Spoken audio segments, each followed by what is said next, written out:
Isang gabi, sa gitna ng madilim at mapanglaw na gubat, nakatali si Florante sa punong higante. Gutom, pagod, at halos mawala ng pag-asa. Ako'y nagugutom, napapagod at nawawalan ng gana. Ngunit kahit ako'y ganito, mananatili pa rin akong matapang. Habang si Laura nasa palasyo ng Albania, umiiyak dahil nahuli siya ni Adolfo. Florante, nasan ka na ba? Bakit parang naglaho ka na sa akin? Ang tanging hiling ko lang ay makita kang ligtas at malakas. Bakit ba siya ang gusto mo at hindi ako? Ako si Adolfo, ang tagapagbantay ng Albania. Dahil tunay kong mahal si Florante at kahit anong pilit mo, kahit anong gawin mo, hindi ka magiging siya dahil hindi ikaw si Florante. Mahal? Kung mahal ka niya, edi sana niligtas ka na ni Florante kanina pa.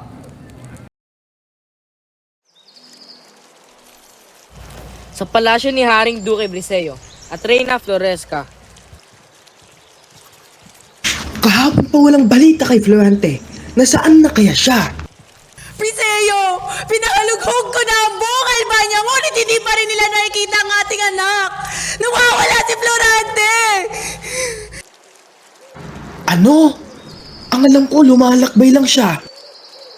Lidin ng aking anak, si Laura. Sino ang kumuha ng iyong anak? Ni Adolfo! sa gitna ng dilim at katahimikan ng gubat, patuloy na naghahanap si Florante ng paraan para makalaya. Hindi ako susuko. Kahit anong hirap, gagawin ko ang lahat para makita muli si Laura. Tahimik sandali, nag-iisip si Florante habang tinatanaw ang paligid. Ang pagmamahal ko kay Laura, ang siyang lakas ko. Kaya kahit ano pa man ang pagsubok, laban ako. Mula sa dilim, dumating si Aladdin kasama ang kanyang kasintahan. Hawak ang espada, pinuputol ang lubid ni Florante. Florante! Florante. Florante! Florante. Florante. Ako si Aladdin, isang kaaway noon pero ngayon ay kaibigan. Ito si Florida, ang aking kasintahan. Hindi ko matiis na nakita ka naghihirap. Maraming salamat Aladdin at Florida. Hindi ko makakalimutan ang kabutihang ito. Kung gusto mo makita si Laura, kailangan natin magmadali. May narinig akong balita na ikakasal na siya kay Adolfo. Hindi ko hahayaang mangyari yan. Sa palasyo ng Albania, puno ng musika at halakhak. Ngunit sa puso ni Laura, tanging lungkot ang namamayani. Laura, tapusin na natin to. Sa oras na to, magiging akin ka na at wala nang makakapigil. Kahit kasal pa ang pilitin mo, hindi mo kailanman makukuha ang puso ko. Biglang bumukas ang pinto. Malakas ang yabag, pumasok si Florante at Aladdin, handang lumaban. Adolfo, bitawan mo si Laura. Akala ko patay ka na, Florante. Pero ayos lang. Para sa harap mismo ni Laura, matitikman mo ang iyong pagkatalo.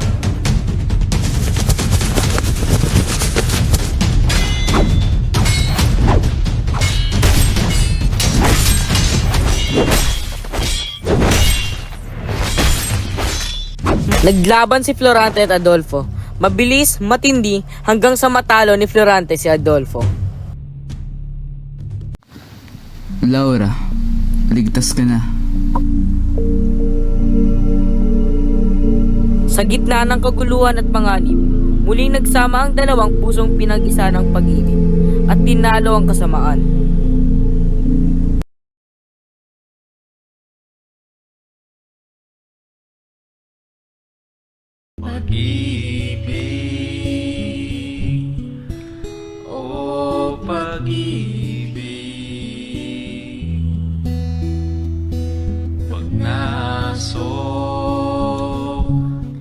Sa puso nino man ay hawakin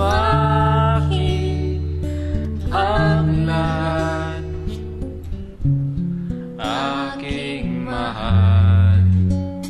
Masunod ka lamang. Masunod ka lamang. Masunod ka lamang, oh pag-ibig. Masunod ka lamang, oh pag-ibig.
Sa gitna ng dilim at katahimikan ng gubat, patuloy na